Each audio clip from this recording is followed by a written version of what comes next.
still work. They can do some cute stuff on the offlane with the Astral into a Lina stun, and then White Rabbit responds with an Enigma. That's how do you feel about the hero at the moment?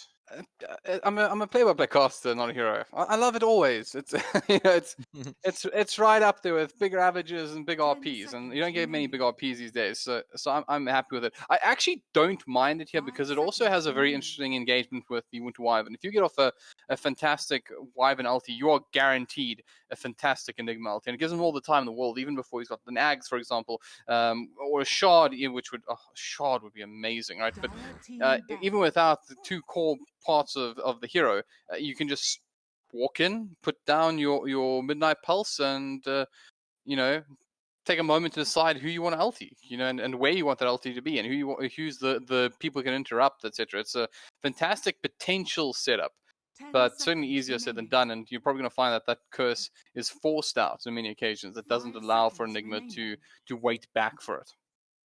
I would like PunX now to up the tempo in their draft a bit here. You've got Winter Wyvern and Enigma ultis, which is both on very high cooldowns. So if they pick like a little bit more tempo in their next few picks, like Nexus Assassin is already out, you see Void Spirit's just been banned. But if you want to do something like Ember Spirit, it's even a decent Storm game. So like up your tempo a little bit, get something that can move around the map. Puck has been taken out, so something with a low CD that can push the aggression, where you can contribute even fighting into this Enigma Wyvern. So like easy stuns, like maybe we saw a tiny mid last night in the German league, which did very well. But something like that can put tempo on the map and kind of play around these big ultis. I hear you saying, because do you think they have enough deep push? Well, so, that's, I mean, are we talking about White Rabbit or PunX right now? Oh, PunX at the moment. Lots of deep push from White Rabbits. I was going to say, Splinter Blast and Dragon's Stave both do some pretty good work. I mean, I definitely would feel like you want to have that backup kind of push, though. Something like a, I don't know, like I'm trying to think what actually potentially goes well here for them. But I mean, we saw how effective having like that Puck could be in this kind of lineup already, where you have that illusory orb followed by Dragon's Stave, the entire wave is gone, for example. But I mean, I think the bigger issue here, which I think you're alluding to, is the fact that they're going to have all those Eidolons up, which they need answers to. Yeah, and like this, I'm assuming this is a pos 3 Enigma. They'll probably be throwing it onto Petunia, and the Enigmas at the moment are rushing Necrobook quite early. Like it's the first item that they're actually building, and it just gives them that additional push. It also contemplates what carry you want to pick into it, because you don't want to be a carry into a Necrobook at like 4 or 5 minutes into the game. So they need something that can sustain the lane, or they need a support that can actually sustain the lane for them. So then we see Weaver ban, Wind Ranger ban, which I'm surprised about. We have seen some Weaver play, and then we've seen Sanking and the Void Spirit that we spoke about. But Sanking, kind of, that's a hero that can put tempo on the map. Also can defend towers pretty well. So just kind of getting that nuisance out. 5 seconds remaining. I guess they don't want to like full on Winter Wyvern setups with Sanking and Enigma. But I mean, but that's far too wombo-y, right? Surely. Yeah. But it's also an easy stun, which they kind of need at the moment. So apart from like the big ultis and so on, like you've got a hero that can play with tempo on the map. So the WLG's pick is coming out now. That's a Mars. So that's their pick. So this is a 4 Enigma, I'm assuming, and then that's a, unless White Rabbit is doing something wonky and it's like a mid Wyvern or mid Mars, which we have seen a bit of the Mars going middle, but probably pos 3 Mars, pos 4 Enigma, Winter Wyvern. They don't really have anything that can like contest the Enigma in the jungle, so you can probably be doubling up as another core.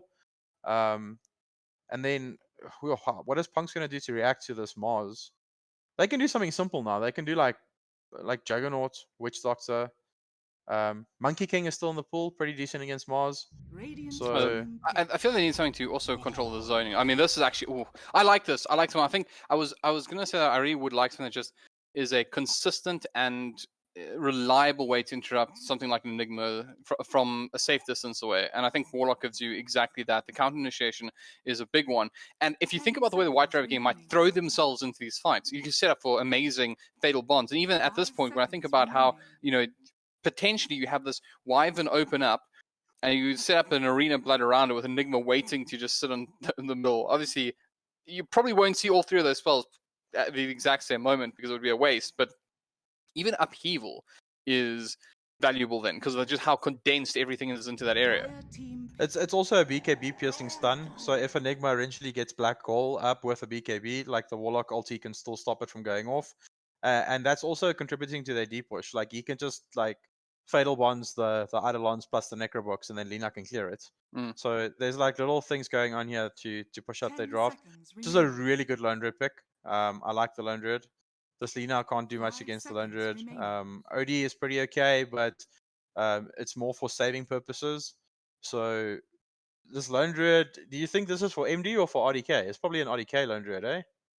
I mean, I feel like he's got a pretty handy Lone Druid, if memory recalls. I actually haven't seen him play RDK. I haven't seen Lone Druid play RDK in a while. Yeah, I haven't seen RDK on the Lone Druid for some time. So but it feels like that's where we'd go. I mean, he's obviously a player that has an enormous amount of experience. So to expect him to have this in his back pocket is realistic, right? So I think they're greeting here a bit because after level 3, Lone Druid can sustain the lane. So obviously Enigma can be like consuming the creeps for the first 2 levels and then securing that Lone Druid at early level 3. And then with level 3, it's like he can solo the lane with the bear. I don't think this Lina OD can really kill him unless he makes a misplay. And then the Enigma is going to go jungle. So this makes me lean towards that this is a pos 4-1 to Ivan. Enigma is a 5, but he's going to be going to the jungle quite early. Tyrant is decent. Like it's a hero that can sustain the lane against Lone Druid. So that's either making this OD or Lina a core. So they still have a carry to come out. I mean, all I can say is as much as we're in for a treat here. There are so many big spells on this map, and let's be honest. Like we all love the nuances in Dota. We all love the little things, like great stack, the great pull, but nothing quite beats the excitement of a great team fight. And there are so many opportunities here. I mean, massive Ravagers potentially out there. Warlock's going to drop his ult. Even Sunny's Eclipse could theoretically, if this does end up being a core OD, do an enormous amount of damage. On the other side of the river, they have the Enigma, which is the king of team fighting. It's the one you always want to call. So honestly, I'm excited. I don't really care at this point what comes out next because my job is going to be made a lot easier. I get to just scream a lot. And Not a Hero, you have to unpack this a bit more for us. So I'll throw the mic back to you. I'm just having a little bit of like contemplation here with Punx's drafts. So they've got lots of team fight, but they don't have like any easy kill potential until this Lina hits 6. So, and I don't think they're going to make this OD a pos 4. So that's probably a mid OD, pos 4 Lina Warlock, and then Tidehunter. Like they're lacking a little bit of like easy kill potential, like without using a big ultimate. They don't have like easy stuns. So killing this Lone Druid is going to be a mission. Killing this Mars is going to be a bit of a mission. Punk should pick something like I think Wraith King. Oh, there's a Ursa. There's their kill potential. Okay, that's their easy kill potential. A Ligna stun with a Ursa on top of it. You like that actually, yeah, that rounds off the draft nicely. So Ursa can even go like a hybrid build here. Like he can do like I don't think he's going to do Basher. The Battle Fury build's still too strong, but if he wants to, he can go into like an early Basher, and you make this OD your main pos 1 at the end of the day. White Rabbit should I think this is RDK Lone Druid, so he's going safe lane. They need an MD hero. So they can probably do something like Ember Spirit, which gives them also kill threat on the map. What else is here? Ember, he's going to be letting into an OD though. That's a bit of a rough one. Oh, we won't have to wait for too much long. It's going to be the Gyro. Interesting. That's not what I would have expected. But I welcome it. I welcome it with open arms because it means once more they're just another massive big it's RDK on the Gyro. Okay, so it's a mid-end Lone Druid. Cool. Well, hey, I'm happy. Good, let's do this. I think, firstly, I actually think Lone Druid is pretty good up against the OD in the mid lane, but you can correct me if you think I'm... No. It kind of goes both ways until Lone Druid hits like level 3 or 4, then he can actually start controlling the lane. Like if he gets one lucky route, OD has to Astral himself, he can still be in trouble if another route comes out afterwards. He's going to have to use the Astrals to get the bear away from him. So yeah, this is a good draft. I like the Gyro. That's easy damage for them as well. He can combo nicely with the Mars. They have all these rings on the map: Enigma Black Hole, Mars ulti, Gyro ulti. So yeah, and they've got a decent way to secure farm for this Gyro and Lone Druid. So this is a 5 Enigma and a 4 Winter Wyvern. Yeah. So that's very strange though. Like Gyro, can Tidehunter plus Lina kill Gyro? I guess so. Like if you hit like a stun into an anchor smash with a slow coming on top of it from the gush.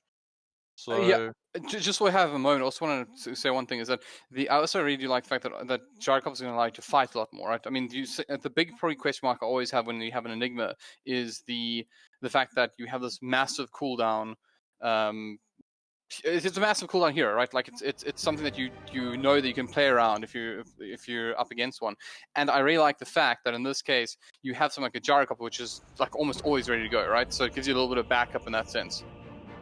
yeah, and from the Enigma's position as well as a pos 5 Enigma, he can solely build items to benefit his gyrocopter. I would be surprised if we see a blink dagger first item on the Enigma. I don't think it's necessary. They have the Mars, they have the Wyvern, so they're probably just going to be setting up a tempo from the Mars plays, and then your Enigma will be sustaining the gyro from the laning phase. This Ursa pick though, like, so he's landing into Mars, which Ursa's pretty good against, so that's fine. But Warlock Ursa, that's you usually pick Warlock to sustain your lane, like when there's a hero like a Spectre that kind of just wants to hit creeps and not care, and then be topped up the entire time to heal. So this Ursa pick rounded the draft off nicely, but I don't like it with the Warlock. I know why they picked the Warlock. It's obviously for Enigma's purposes, and then it's Disruption and Fatal Bonds for deep push. But I'm not sure if the Warlock is going to be the correct laning partner for this Ursa. We'll kind of see how the Mars plays it, because he's got that Wyvern with him. All right, well, of course, doing our traditional slash and pause, but that's coming to an end. I brought it in. Let's go with that. I made the pause go away. But anyways, let's get stuck into this one. Ladies and gentlemen, if you are just tuning in, if you're not too sure what's going on, of course, this is a Keystroke matchup between WOG and PunX, two of the really strong sides in the competition at the moment, and two teams that will be very, very eager to steal this first map away from, or game away from their opponents. As you called, MD going to be taking this Lone Druid towards the mid lane to tussle up against PunX's OD. Top lane, Harry the Hams will be supporting Precious Petunia on the Mars. And bottom lane, we'll have RDK and Repo take on the challenge of Gambino and Jace on the Warlock and Tidehunter respectively. And just to bring things to a conclusion, Harry the Hams on Winter Wyvern will be joining up with Nami in the safe lane. Eager to see how these lanes play out. But we've been blessed recently with a lot of action on the first run. Do you think we'll get lucky? The kill threat from PunX is very low. I think if they see bodies here, they're just going to back away. I also don't think RDK will be showing himself until he sees someone showing himself top. So he's probably just going to be hugging this area where he's at now. Like old school carry player. Like he wants someone to show before he makes any movements. We had this discussion last night as well. Like these early bounties have been nerfed so hard. Like the first blood is way more than the bounty runes. Even if you give them 3 or 4, it's just not worth giving a first blood for it. So, Sub opting for the crown pretty early. So he is going to be going for that Meteor Hammer Rush, which we've seen OD Standard doing at the moment. It's just a nice way to accelerate your farm on the map. It's also a very big kill threat once you have it with level 3 Astral. You can just Astral someone into a Meteor Hammer combo, and it's just so much damage you can actually end up killing him. So this mid lane is going to go down very much to how early he gets this Meteor Hammer, and like obviously at level 6.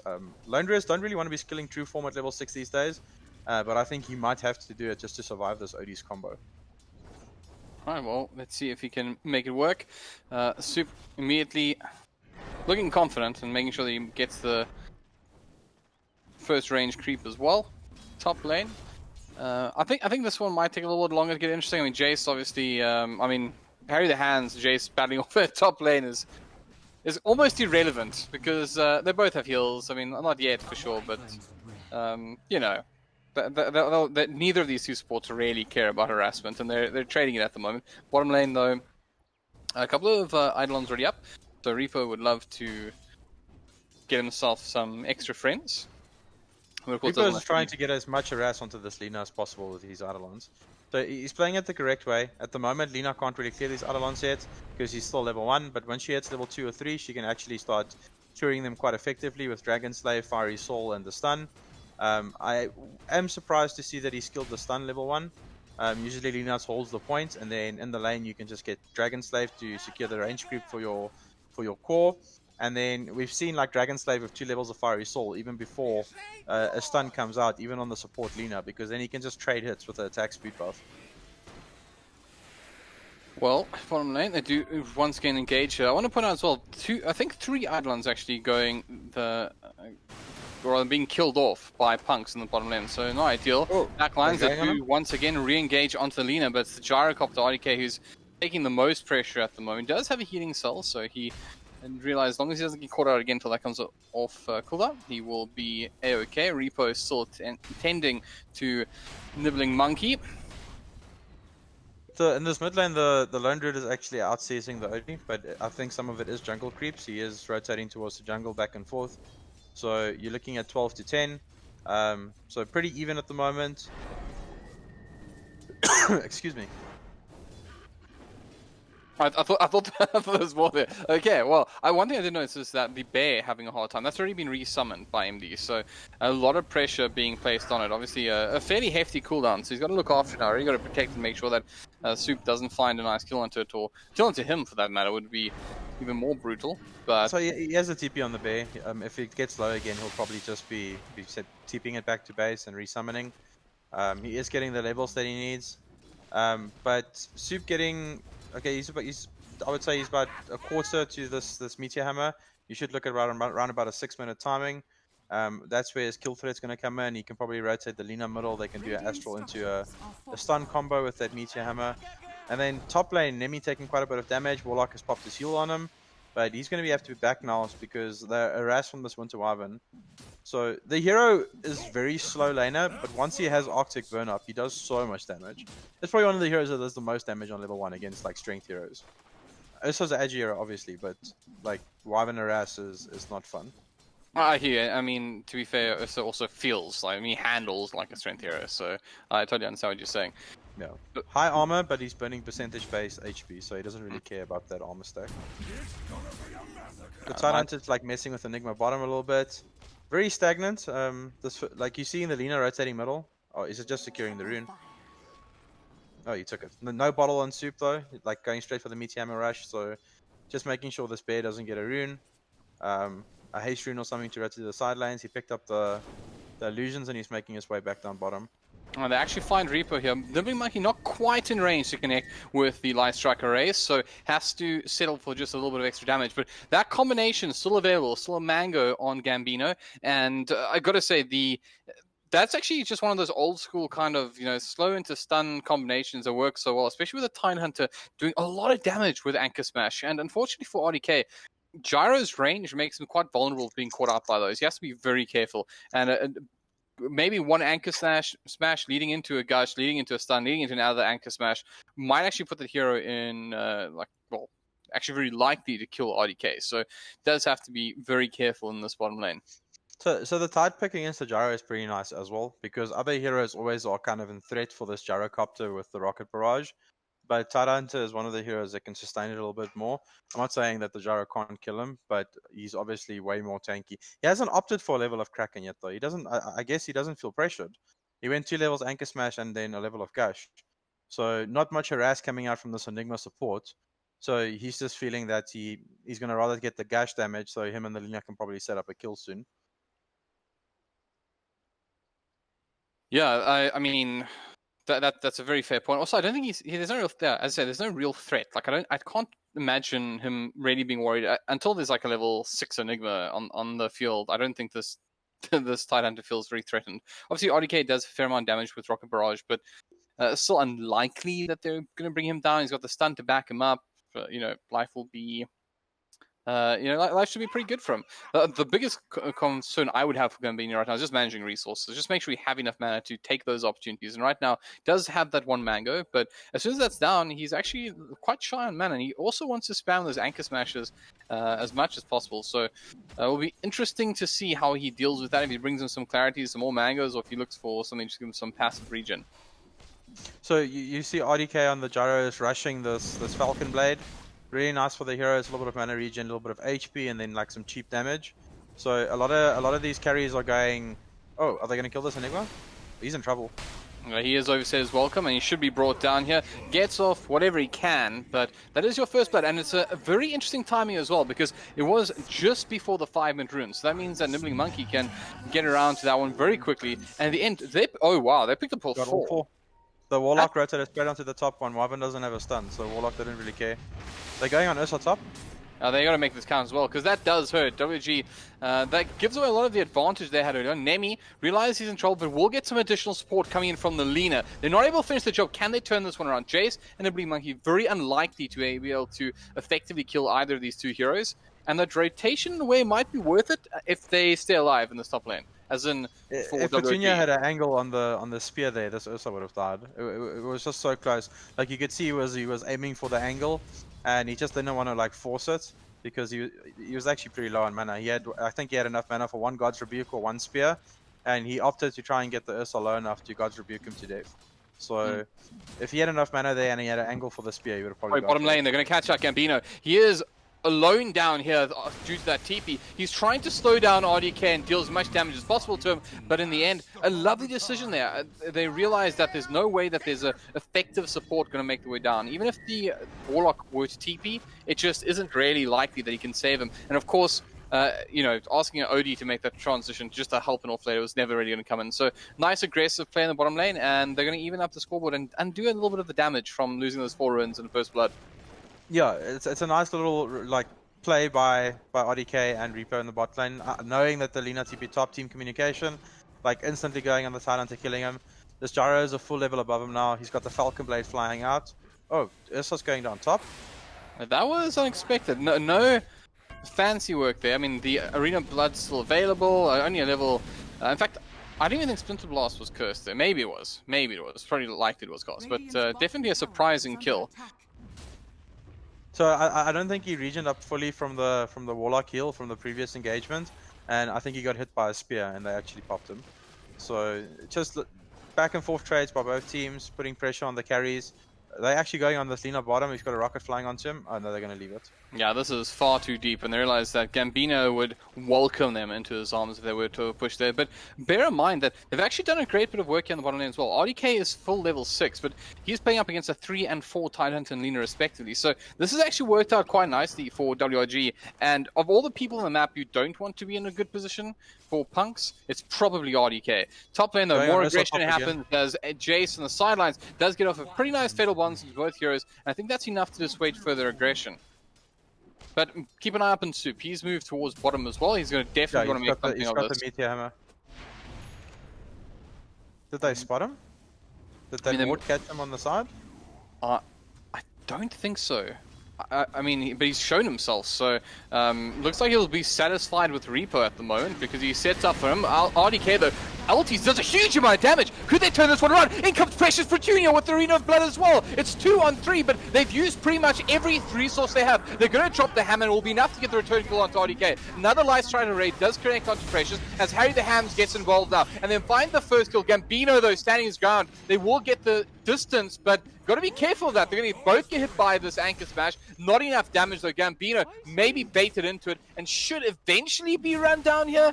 Surely? Finally. And WOG managed to turn that one. That's a rotation from the mid laner. And bear in mind, the biggest thing for me about this, MD did not care. He did not move. He stayed in the mid lane. And RDK probably got enough out of that fight to justify his death anyways. That was such a little cutesy play by Harry the Hams there. I don't know if you saw, after the Cold Embrace came out, he actually ran up to the Mars and solved him. Because Tidehunter already used Gash, all his damage is physical, it doesn't go through Cold Embrace, so you can't cancel the solve. And the Mars healed up with enough HP to turn around and assist with that kill. So that was such a nice little cutesy play, like those are nice little things to see. They've rotated RDK top now as well, they want to put pressure on this top tower. And Lone Druid has his Mask of Madness up on the bear, so this hero is going to start farming up a storm now. He's got the Deso queued next. They are trying to defend their top tower. I maybe would like Nemi to move away from this lane now. You've got the Wyvern bottom by himself, and you know the Gyros here, they're putting pressure on him. He is, I don't know if he's going for this Battle Fury build or not. Oh, Mars is on them. catches out 2, you're going to pin 1 up against the wall, and should be enough damage to secure the first kill. In comes Reaper on the backline, wants to help out Nemi, does have his ultimate available, so he'll be able to walk straight out of it. But the decisions being made by WG might just, they feel like they just are a little bit more mature maybe than the decisions being made by Punk, and that's not really what Punks need right now. They need to have almost, I would say, turn on the gas when they got those runes, but they didn't have the Tidehunter up at a high enough level. They should have just mirrored WRG's movement. So the moment the Gyrocopter showed himself top, the Ursa should have just rotated bottom. You would have still lost the Warlock more than likely, but your Ursa would have actually had farming space. Lina is now bottom trying to get a level 6, but this lane is free against the Winter Wyvern. Like, Ursa should just be mirroring this movement, he should be going bottom. Gyro is still sitting top, and Mars is going to be rotating onto this map every time he has ulti now. So keep your Ursa away from the Mars, just mirror those movements. They probably have communicated they want to give this Lina a 6 bottom because he's not going to take, he took the tome as well. But they starting to lose map control. Top tower is down, mid tower is down, and this Ursa's farming space is going to start shutting down pretty fast now. He's going the Battle Fury build, so he will be able to scale in this game. I think it's a good decision because he has to fight into this Gyro and Lone Druid, so he needs big items and fast. Top lane, Soup in a little bit of trouble here. They got off the rocket from RDK. Does he realize that Repo on the backline is going to try cut him off? He doesn't have a huge amount of options available to him. Repo, do you commit the black hole? Is it worth it? Yes, it is. RDK beams down on him as well. They're going to even toss down the ulti and make absolutely sure, but they get another important kill. And Soup at the moment struggling a little bit. Bear in mind, he's only, in fact, he may in fact be the same level as RDK now, which was a safe laner. But look towards mid lane, 2 levels up from the MD's Lone Druid. So once more, it really does feel, and perhaps the comment you made about mirroring your opponents is exactly where things are going wrong here for Punks. But Repo, he face checks the ramp, and he's going to get away with it, surprisingly, but he will lose his ward. They realize there's only one reason you came up there. So that's what we spoke about in the draft, though, like just easy kills. So like with that stun hit, they might have killed him, but I still think it was a hard kill. They don't really have heroes to set up easy kills apart from this Ursa, but he wants to farm now because he's going Battle Fury. So it's very hard for the support duo to put pressure on the map as a Lina Warlock, unless you drop the ulti on the Enigma there. But I think that then Enigma smells all day long. Well, Gambino and Nemi, they're going to sort out the ancient stack now. There's a fair amount of money. I'm curious to see what they do with it. Looks like they are going to leave it all to Nemi. So poor Tidehunter, he hasn't had the best time in the end. Would have loved some ancients, but it's not going to be his. Not today, at the very least. And a little bit concerning. Bottom lane, they do commit the ulti from the Winter Wyvern onto the Odie, and they control him beautifully. In comes the Warlock ulti, though, trying to disrupt things, but it's not quite enough. Gambino walks straight in, gonna get the Ravage out into 3. Can they make this one count? But Lina on the backline got stunned out. In comes Repo as well to support. Harry the Hams limping away. Will try a TP out. This one won't make it, and they will bring down Nibbling Monkey as well for 4 for just the Winter Wyvern, and that wasn't even an experience range. There was just nothing in that. At the moment, WG are looking just totally dominant in all of these engagements. That's Harry the Hams just toying with him. Like, he was showing himself bottom. The OD ran at him, which you want to be doing with this Meteor Hammer build. He just flew into the tree line to juke it. The Mars came in. He turned around, instantly dropped his ulti. They set up a beautiful arena. And yeah, like easy 2 kills. This OD is having a really bad time. He's below all 3 cores of WRG. Ursa is as well, but he is going Battle Fury, so he'll be catching up pretty soon. And then if you're looking at Harry the Ham's net worth, he's close to the Tidehunter. Like, he's just been, like, this rotation that WRG did early was perfect. Like, when RDK was strong enough, they moved them to the top lane to apply pressure there. They got a kill, they got the tower, and they just gave the Winter Wyvern this bottom lane. Like, he's been free farming. How many CS does he have? He's actually got 34 CS as a pos 4, so not too bad. 12 minutes in, he's going Witchblade first on the Winter Wyvern. This is something that I've been theory crafting as well, but as a core Winter Wyvern, just to amp your damage a bit, because you can hit that Witchblade proc with Arctic Burn from quite a far distance. And Winter Wyvern has a really good intel gain, so his gain is 3.6 per level. It's one of the highest in the game. So the Witchblade benefits really nicely from that. It gives him some mana regen, but he is a pos 4, so this is all about damage at the moment. I guess they're going to be playing off this Mars, and he's not really caring about a Aether Lens or a Glimmer Cape or Blink Dagger or anything in those lines. He's going to be a secondary damage dealer. I mean, fair enough. That's something that will be incredibly useful should they go on to win this matchup, and will prove just to be the little bit extra pain for their opponents. But right now, once more, it just looks like things are spiraling out of control. If you take a look at the statistics, there was a good, I'd say 10 minutes, not even, but where the game was very even. PunX looked like they were, like there was a glimmer, there was a moment where it looked like they were just making the right decisions. But I can't help but feel that rotation from OD was that moment, right? Like things haven't looked up since that point in the game. And the thing is, like, WRG is defending their core towers really well. They're keeping their mid tower alive, and they're keeping their safe lane tower alive. And they're applying pressure on the enemy's mid tower, which they've taken, and the enemy safe lane tower, which they've taken, which is just giving this Lone Druid and Gyrocopter free reign on the map. So they've taken the bot one now with this Lone Druid Bear. After winning that team fight, they know there's no Ravage at the moment, so they're probably going to be playing a bit more aggressive. How long till Ravage is up? 90 seconds. So they can still like a minute and a half to put pressure on this map. Look how aggressively MD is farming, because he knows. And they'll have the black hole as well. They're going to catch up the Lina. He was trying to de-ward, but he's going to be punished for it instead and become a free meal for... I don't know, what we should name this. Really? He saw the bear there? Or was it on the other side of the tree line? No, it was the other side of the tree line. I think he just saw the ward and he was like, well, this is an opportunity for me to de-ward. And little did he know that... No, he's got a ward on that hilltop. Like, he definitely saw the Lone Druid there. That's a little bit of a misplay. Like, this bear is very scary. As a support, he is just going to be charring you. Look, he's going on the Warlock as well. Well, they're going to set up here. Do they get off the engagement they need? It's a very nice engagement onto said Lone Druid, and they do find an important kill. And I got to admit that the timing there from Soup was very good. And fortunately, Jace also pulled the bear away. So it was a very hard defense for RDK. So nice work there. Finding an important kill slows things down a bit as well, which is what they need. Nemi needs to find some farm. This is a very slow battle fury, and his career is dead, which is very sad. So he's probably going to have this Void Stone, which you can buy from the side shop, but he doesn't really care about that, and then he'll have enough gold for the broadsword once his career is alive again. Let's see how they do on the runes this time. 2 apiece. We see Petunia with the Yule's build on the Mars, which has become very popular. It kind of fixes the hero's mana problems, which he's got a big problem with. And we saw Rajex for Team Bold the other night making some really good plays with this Yule setup. Just Yules into spears the whole game. So I'm hoping to see RDK like execute as effectively with that combo.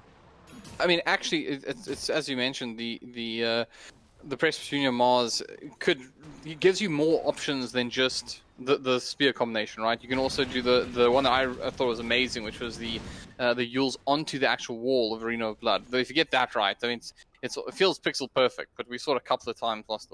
When was it? 2 nights ago? Yeah, it was literally the Yules combo. He Yulesed and then put the arena down. Then Gods rebuked him when he came down, punched him into the wall. He bounced back and then he speared him. Yeah, so it's just maximum damage efficiency. It was.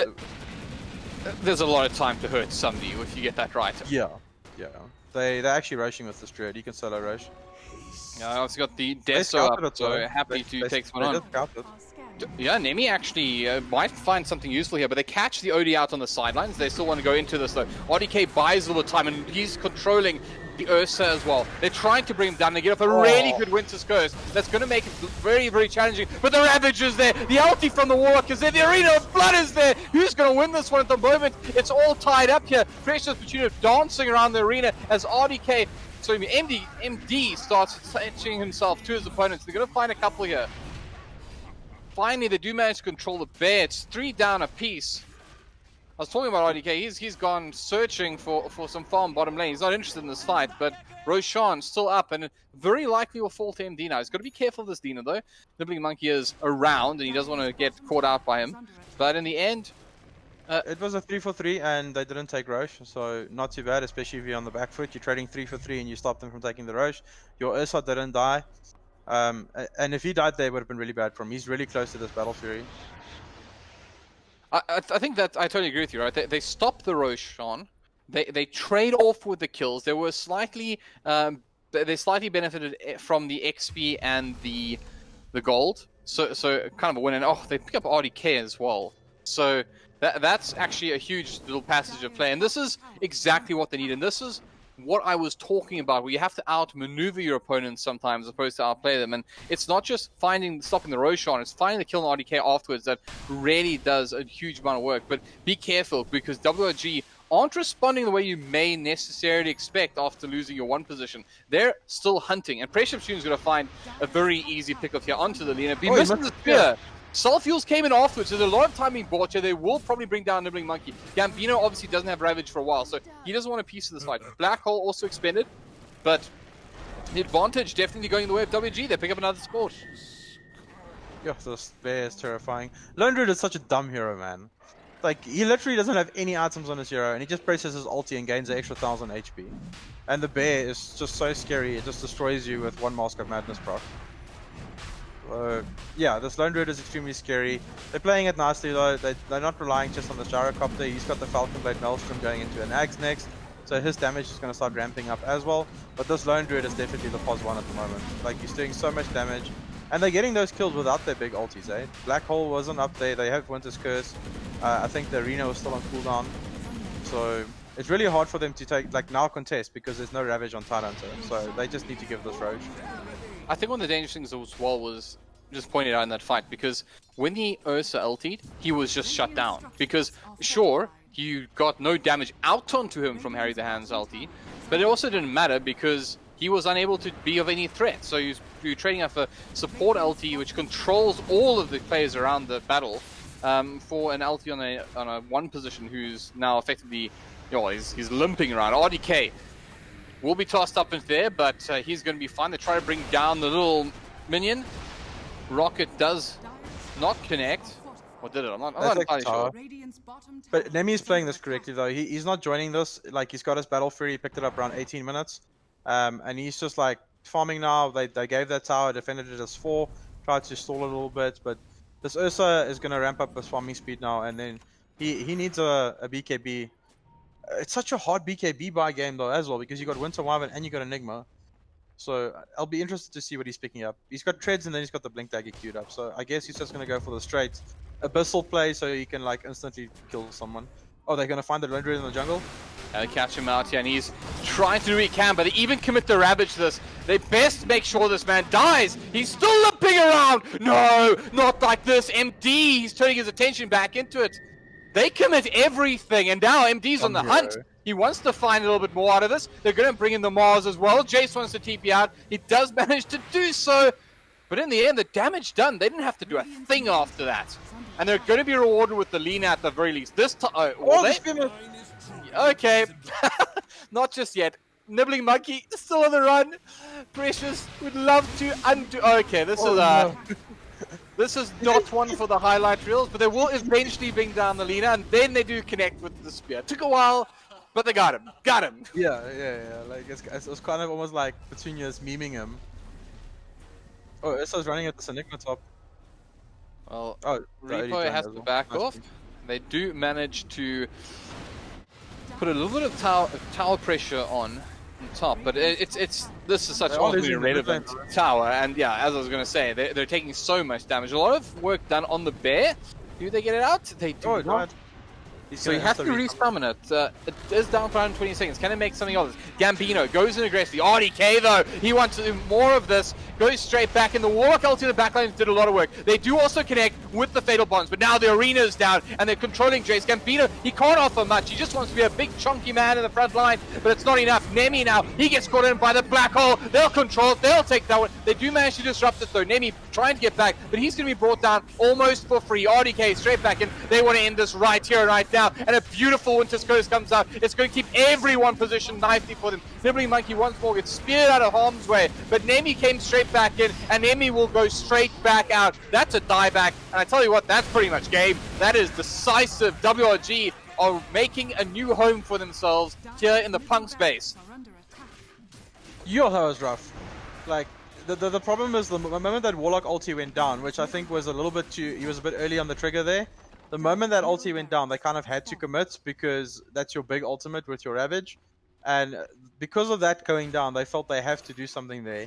And just overcommitted and lost 4 heroes plus the entire lane of Rax.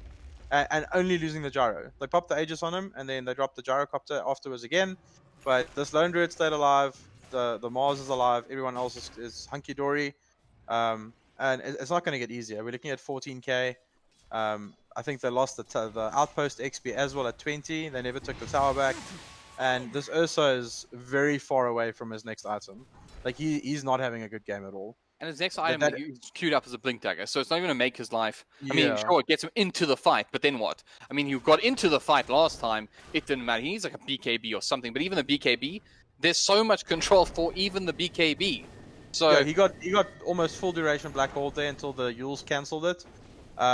But like he popped his ulti on the Ursa and he just got Black Hole instantly. But I don't know if BKB is going to be the answer here.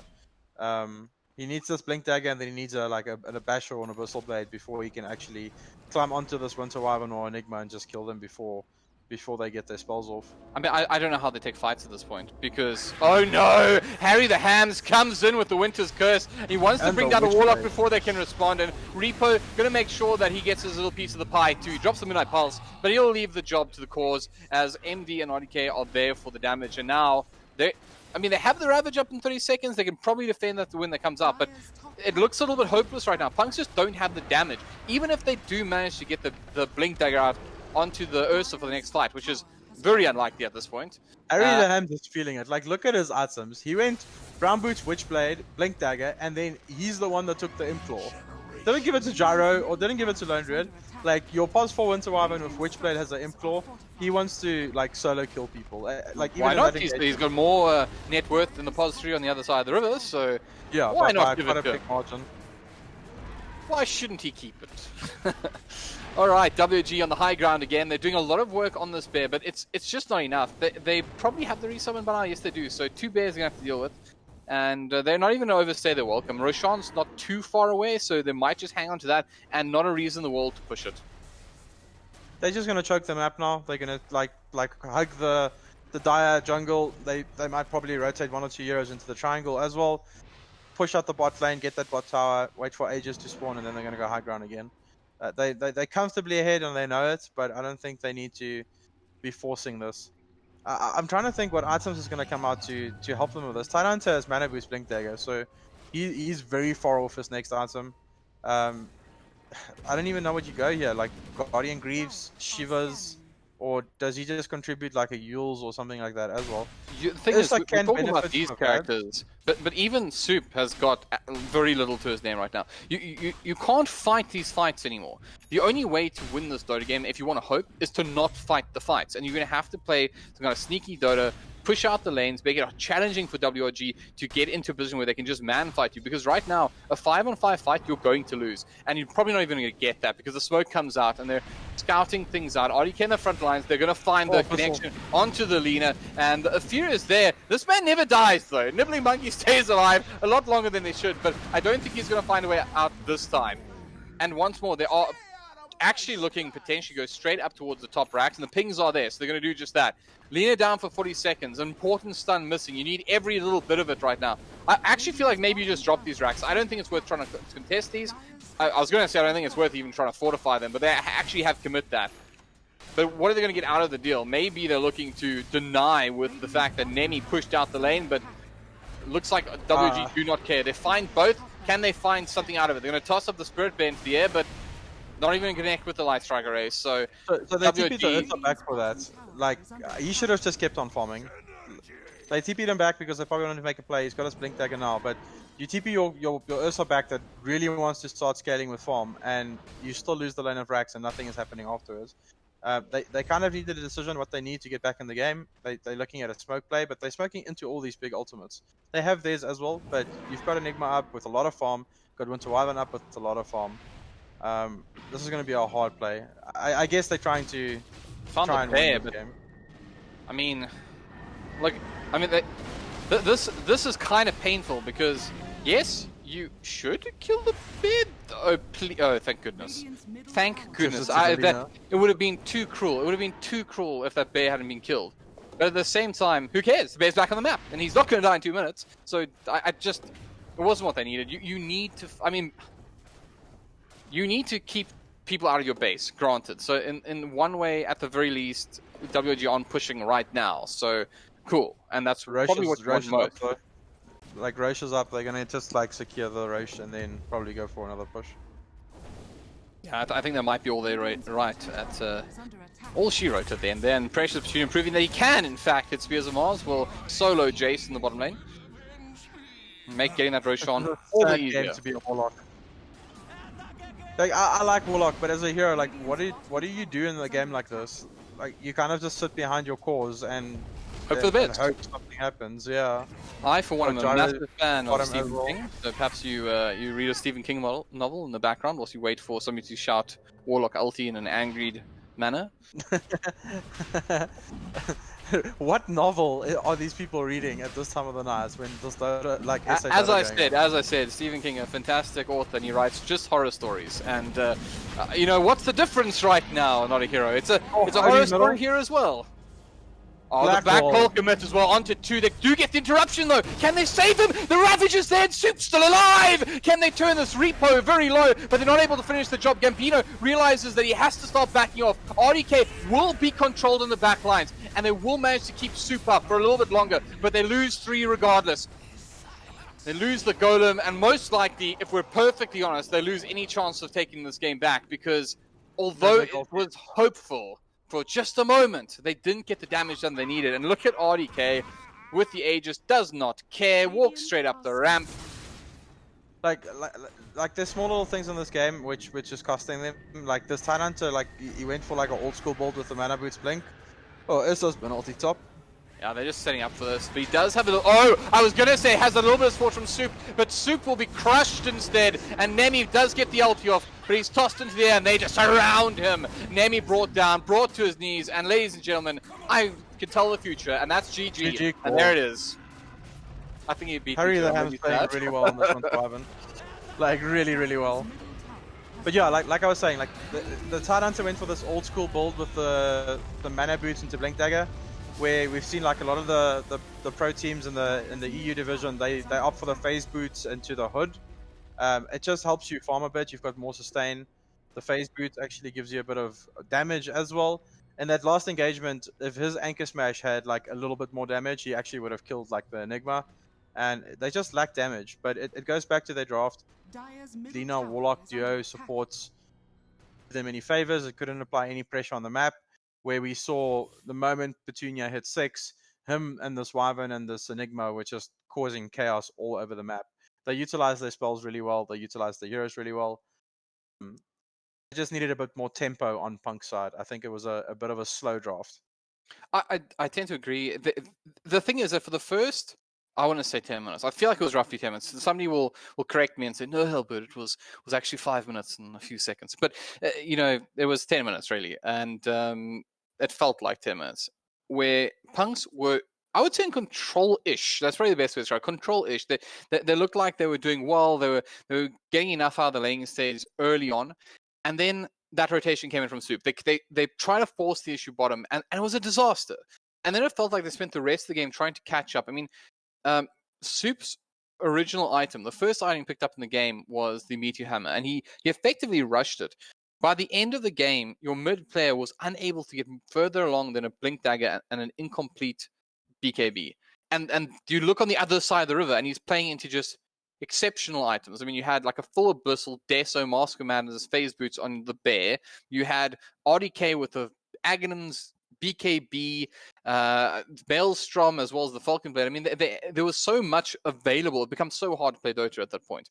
And you think about the fact that you can't let those you can't make those mistakes up against a team like WG, because had they not gone bottom, I'm convinced that this game plays out in a extremely different fashion. The thing is, like, even after that rotation that you're talking about, like, I think the crucial decider after that was RDK died in that engagement, but immediately after he died, he went top lane into the Ursa's lane, but with the Mars and a +1, and they killed the Warlock. The Ursa was forced out of the lane. They dropped the tower, and you'll see like a lot of high-level carries do that rotation once they feel their lane is being pressured. So after RDK was pressured in his lane, he moved away from it completely, and he went into Nemi's lane and like forced pressure onto him, stopped this Ursa from farming at all. They took the tower, they got a kill out of it, and then they started controlling the map because they've got map advantage, because the Lone Druid in the meantime took the mid tower, and now their safe lane tower is down as well. We spoke about they should have just mirrored those movements. This Ursa got a 18-minute battle fury, and at that stage of the game, you've lost your map control because the enemy still has their tier 1s up, and you've lost yours, and now you've got this battle fury. You need just 5 or 10 minutes to farm with it, and it's just not happening. They're in your face, they're taking your towers, they're roshing, running onto your high ground, taking your base. So it's just little experience, I guess. That rotation was very nicely done. It's a rotation that like you kind of want to force onto your carries, and they need to kind of get into the habit of doing it. But we know RDK has been around the block. It was a small little rotation, and I think it set the platform for them for the rest of the game. All right, well, game 2 will not be too far away, but we will be jumping into a very short break. But don't go anywhere. Use the opportunity to get some coffee, I don't know, enjoy some extra popcorn, whatever it is that you would, you feel is best going to suit what's happening next, because I would not be surprised if PunX can give us a surprise here and turn this one around. As Not a Hero mentioned, this is a possible 3-game series, because although it's supposed to be a BO2, normally this is a BO2 and a tiebreaker potentially. So we could see some fantastic Dota. If you didn't get all that, it's a BO3, and we'll let the admins explain from there. But for now, we'll jump into a quick break. We'll be back shortly.